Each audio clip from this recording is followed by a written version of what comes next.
My name is Ben, and I have two daughters, Lila and Esme. And I remember pretty vividly the day we brought our first child, Lila, home from the hospital. I looked at my wife, Holly, and I said, that was great, at least for me. What do we do with her now? Like, it seemed insane to me that the doctors and nurses would allow Holly and us to be in charge of this person, this human's life, like indefinitely. I think the best word to describe my first impression of parenting would be overwhelming, for sure. I'm overwhelmed with love, overwhelmed with responsibility, overwhelmed with exhaustion, overwhelmed with Google searches. How to swaddle, that was my first Google search. Then I moved on to other things like how to put a baby in a doorway jumper without regretting it forever. Maybe that was just me. By the way, doorway jumpers, terrible idea. Look, parenting, it's overwhelming. I mean, some of us deal with that in different ways. We read books, we ask for the advice of a professional, we reach out to friends or family members who are a little bit down the road from us. We call our moms and say, Mom, how did you keep us alive? We read online forums, not a good idea, by the way. Just don't read those. At one point, I got so desperate that I got on Pinterest. Yes, me, a male husband, got on Pinterest for parenting help. Look, there is plenty of advice out there. But then, like, even that can be overwhelming, right? I mean, the sheer volume of ideas and theories and guidelines, it's enough to make you want to quit before you even start. I've been there. I mean, every parent has probably been there. But today I want to give you one thing to focus on. Just one thing to think about when it comes to raising your children. I know there's a lot that you could, but I'm just going to give you one thing. If you can get this concept, we think it will narrow the scope of your focus. And maybe over time, it'll ease some of the overwhelming feelings that we all deal with. In Deuteronomy 6, chapter 6, verses 5 through 7, Moses gives some parenting advice. And here's what he said. He said simply, love the Lord your God with all your heart and with all your soul and with all your strength. These commandments that I give you today are to be on your hearts. Then he says, impress them on your children. Talk about them when you sit at home and when you walk along the road and when you lie down and when you get up. That's simple. Moses doesn't begin a debate on whether or not you should let your child cry it out or not.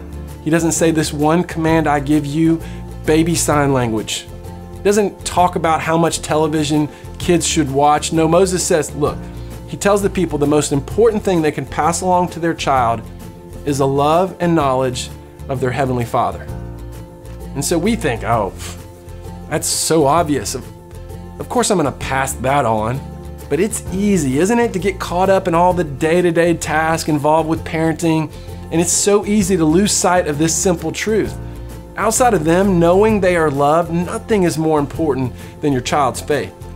Nothing is more important than living a life that shows your child that their Heavenly Father created them and loves them and desperately wants a relationship with them. So instead of asking yourself, what do you want your child to do? What if you asked yourself, who do I want my child to be? There was a season of my life when I used to go running with my brother-in-law, Tim. Now, to Tim, running is easy and fun, okay? He's one of those people. To me, running is terrible and hard. I'm one of those people, okay? He's one of those guys who can carry on effortless conversations while he runs. I hate people like that. I'm gasping for air. I'm grunting. I'm trying to hide the fact that I'm crying. But one day, while I was doing what I did best, which was complaining to Tim that I couldn't go any farther, he said, look, why don't you just look up and find a landmark way off in the distance? Just focus on making it there. And so that's what I did. Now, focusing on that spot, it didn't put any more oxygen in my lungs. Didn't make me any happier about running, but it did help me push through because I kept the destination in focus. And that's what we want you to do with parenting. We want to help you choose a spot in the horizon to focus on. And so at the end of this video, here's what we'd love. We'd love for you to sit down and write a description of the type of person you'd like your child to grow up to be. Do you want your child to be forgiving? Do you want your child to be generous, a good friend, a hard worker, compassionate, determined, loyal? We want you to choose 3 to 5 words. Now, you're going to share these during the baby dedication event, so we want you to make sure that you write them down, write them out. Now, I realize, and I would probably be like this, some of you are going to look at this list and start getting overwhelmed all over again. You're thinking, whoa, wait a minute. I'm just trying to get my daughter to sleep longer than 3 hours a night. I'm trying to get my son to eat something other than marshmallows for dinner. And you want me to focus on teaching them how to be compassionate? That's not what this list is. This list, it's your ultimate destination.